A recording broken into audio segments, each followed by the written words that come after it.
It's becoming apparent that people are building in our ecosystem because they believe in the first principles of Cardano.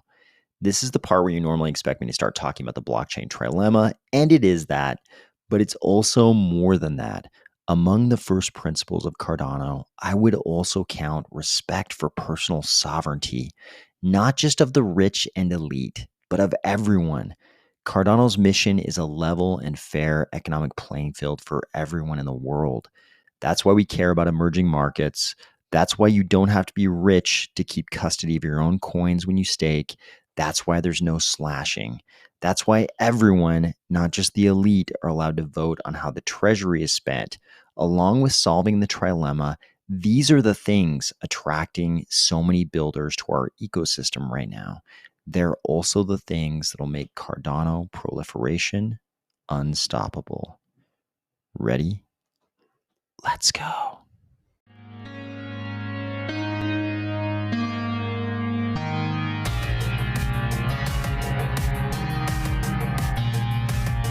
Today, we're going to look at some news from a few different projects building in Cardano, including a new Cardano wallet-to-wallet chat system, a big Cardano DeFi project completing Vasil Integration, Pavia hinting at a leak, Voteaire launching to provide project governance, and some new Cardano Island updates. If you saw the pupil in this image and immediately understood that Cardano had infiltrated this gentleman's Walter White style exotic substances manufacturing gear, or if you're finding value in these videos each weekday, please consider delegating to the Army of Spies stake pool, ticker AOS. We're also still open for sponsorship of the channel. So if you are a project that's interested in sponsoring the channel, hit me up on Twitter, Army Spies. That's at Army Spies. No of, just at Army Spies. This is a great era to be in Cardano. And it's exciting because so many different projects are building right now in Cardano. And we really have only seen the tiniest sliver of all the projects. I really love the projects that have launched, a lot of the DEXs and other projects, ADA Handle and World Mobile. Super, super thankful for those projects that have already launched, but it's a tiny sliver compared to the number of projects that are building right now. And I think one of the reasons we have so many projects building in Cardano, despite Cardano requiring a notoriously difficult development language. Let's face it, Haskell is tough. I like Haskell, given that I am the world's worst Haskell beginner and my very, very small amount of experience trying to teach myself Haskell. I actually like it. And I think it seems like a lot of everybody I've talked to, at least in Cardano, who's tried to learn Haskell also seems to have some affection for it. So I don't think there's any problem with Haskell, but it is a notoriously hard language. It's a language that scares people. So the fact we have so many projects building, I think it's attributable to the first principles in Cardano. And those, of course, have to do with, achieving a solution to the blockchain trilemma and pursuing, academic rigor, the publishing of the papers, and actually engaging with the academic community to solve the problems in crypto. All those things for sure make a very strong bedrock foundation for a blockchain like Cardano. All of the correctness, the verifiability of our smart contracts, all of these things are great. But there's also something more. I think there's this element of respect for personal sovereignty in Cardano that isn't, you notice it lacking. And once you realize what it is in Cardano and you look at other ecosystems, you find it lacking when you realize that you can't have custody of your own assets in Ethereum and still engage in staking unless you're a rich guy. Let's face it, in the grand scheme of things, on a global scale, the amount of Ethereum, the amount of Ether required to self-stake is immense. It's gigantic. On any kind of scale that's meaningful for humans across the globe, you are a very wealthy person if you have that amount of Ether. And, they have their own rationales for that requirement, but it's not the same level of respect for personal sovereignty of individuals that you find in Cardano. they need it. They can't really allow the vast majority of people to have self custody, and certainly not something like hard wallet self custody, because they have to have slashing. And the slashing itself is a different treatment of personal sovereignty than you find in our ecosystem. In our ecosystem, you can just go ahead and delegate, participate in staking, and there's no boogeyman who's going to come along and take away your assets, because Cardano respects your personal sovereignty. Cardano is not out to take away your assets if you make a mistake or the stake pool you delegate to makes a mistake. Cardano also is genuinely concerned with the affairs of the developing world. It isn't just lip service. I think every blockchain talks about adoption in the developing world, but Cardano actually goes to the developing world. Cardano runs Haskell classes in the developing world. It's genuinely engaging with nation states in the developing world. They're actually trying to provide that fair and level playing field for people all over the world, regardless whether they're from the developed world or the developing world. Because let's face it, a lot of crypto is really aimed squarely at the developed world. This is also why we find Cardano allowing everyone governance over the treasury through Catalyst. It's not some cabal of the core developers who are deciding where all the money goes, or some very influential group of elites deciding which development groups get to build out which parts of the protocol, or which projects deserve support of the base layer treasury. It's the entire community. If you hold ADA, you can vote in Catalyst. It's pretty simple, but it makes sense when you think about the blockchain actually respecting people's personal sovereignty. It doesn't matter if you have 100 ADA or a million ADA. The blockchain, the ecosystem respects your personal sovereignty as an ADA holder. So of course, there's no distinction between, no disenfranchising of the 100 ADA holder in preference for the 100 million ADA holder. It's because this blockchain is truly meant for everyone, not just the rich and elite. I believe all of these things flowing out of this first principle, respect for personal sovereignty, are helping to fuel this adoption of Cardano by builders. We've heard a lot about the 1,000 projects building on Cardano. And sure, they're building on Cardano for a lot of technical reasons. Maybe they respect the academic rigor of Cardano. Maybe they like formal verification, a lot of different technical reasons that might be building on Cardano. But I think a lot of developers also look at the mission of Cardano and they say, how can I not get on board with this blockchain? If there's any chance they're successful in their mission, I want to be a part of that. Here we see an interesting new project in Cardano. This post says, today we are launching Mercury Chat.io, a Cardano wallet-to-wallet communication platform. And when you watch this video, this little video demo of the chat function, he just uses Nami Wallet. He's using Nami Wallet, sending a message to another Nami Wallet user. This is pretty interesting because I think, of course, I'm sure people will use this for regular chats, but just like he shows in the demo video, I think a lot of people will use it to query other people on whether or not they're willing to sell an asset residing in their wallet. So I think this is going to be interesting. We already sort of see this in certain metaverses. In certain metaverses where they have a parcel-to-parcel chat function, there's a lot of inquiries about whether or not someone would be willing to sell a parcel. I think this adds to the efficiency of our asset markets. When you can reach out and make an offer to someone about whether or not they'd like to sell their asset, even if they haven't actually listed it, I think it makes for more efficient secondary markets in a lot of our different assets. If you have some NFT or something that everybody wants, it's also probably the bane of your existence. But I'm excited to see this in action, to see how much adoption they get at mercurychat.io. Going from a new project to a well-known project, Indigo had this announcement. Indigo has completed Vasil integration, accomplishing another key milestone on the road to launch. Learn more about the important changes Vasil has brought and how Indigo will utilize them. So we're starting to see some of our bigger, more complex Cardano DeFi projects completing their integration for Vasil. This is great news because it was a little bit unclear who was going to be ready when Vasil actually launches.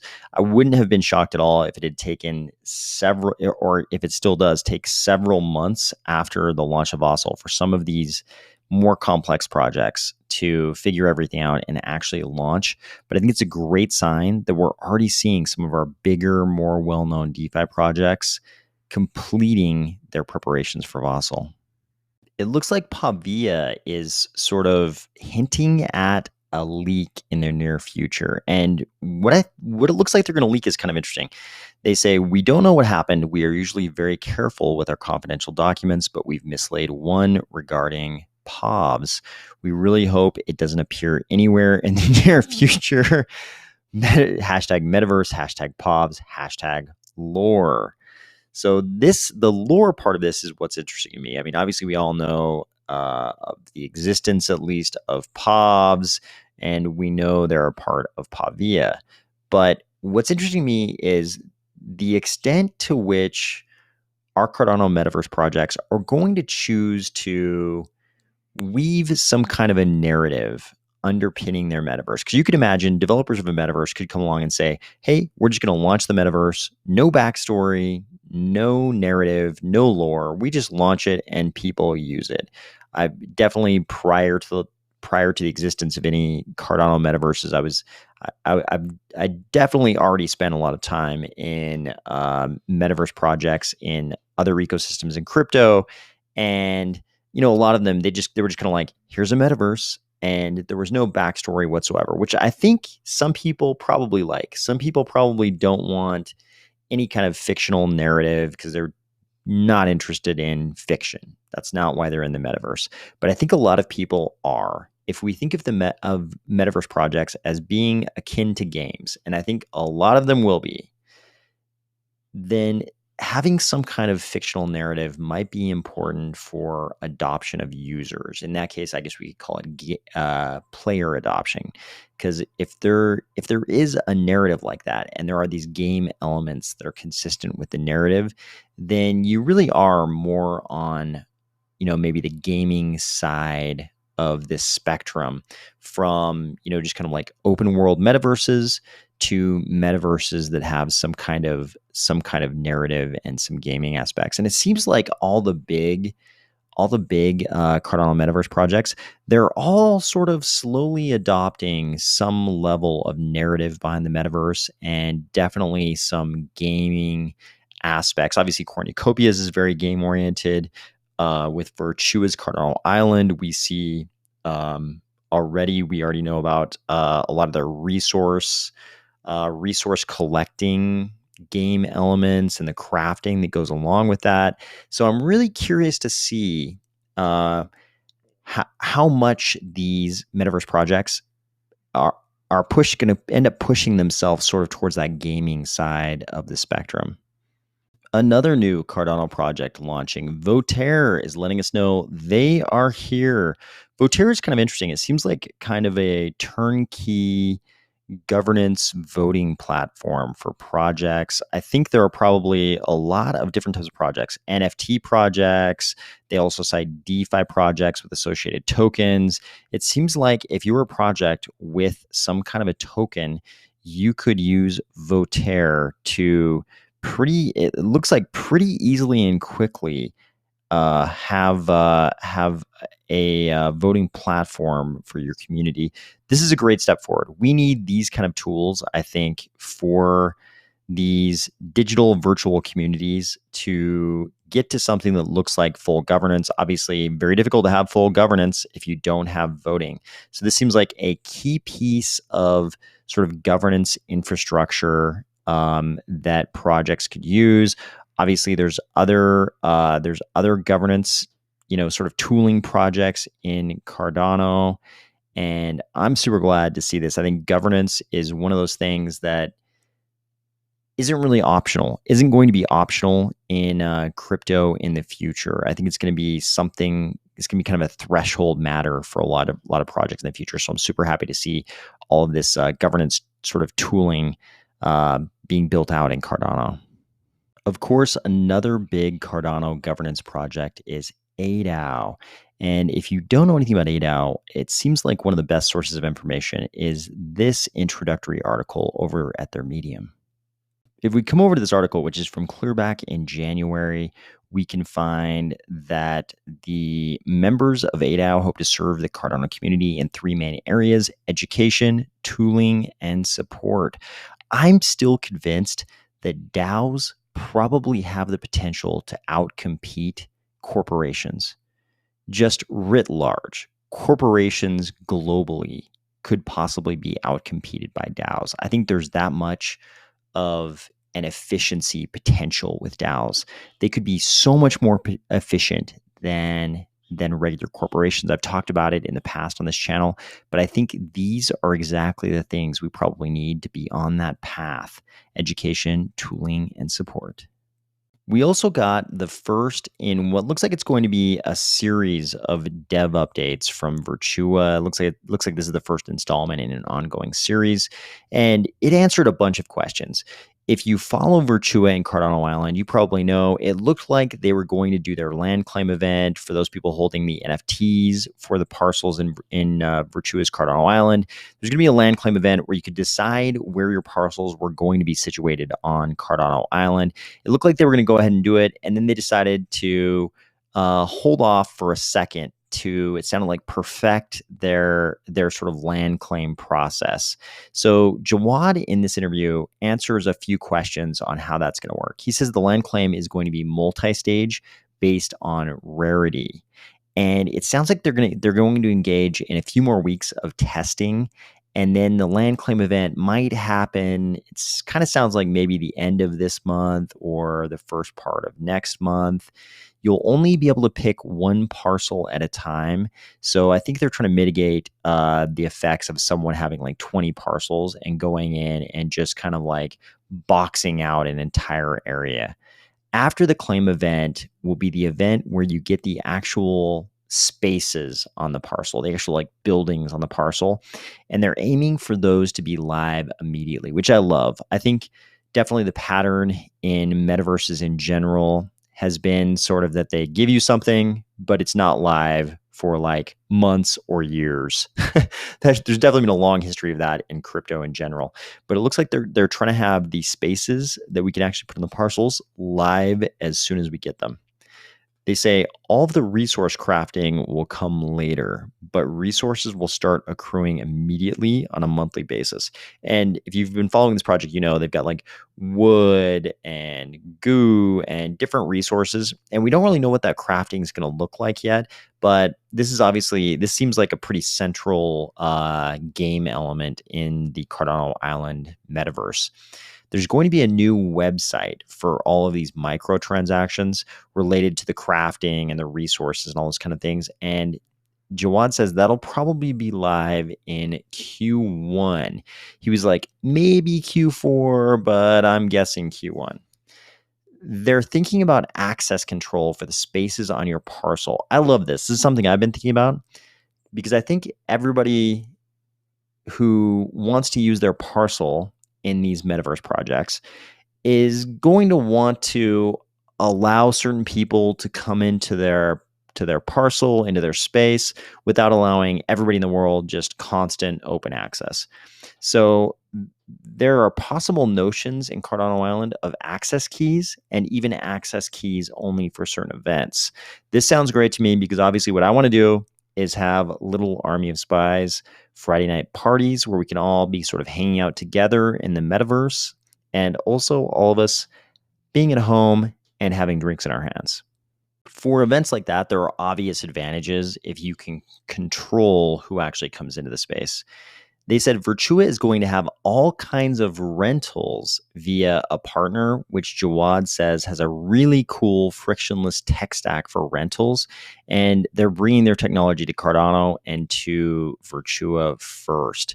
I'm really curious to see how this rental concept works out in Cardano metaverses. It seems like there are several projects talking about the potential for rentals. I'm really interested to see how much activity there is in those kinds of rental markets. I hope you're having a great week, and I'll talk to you tomorrow.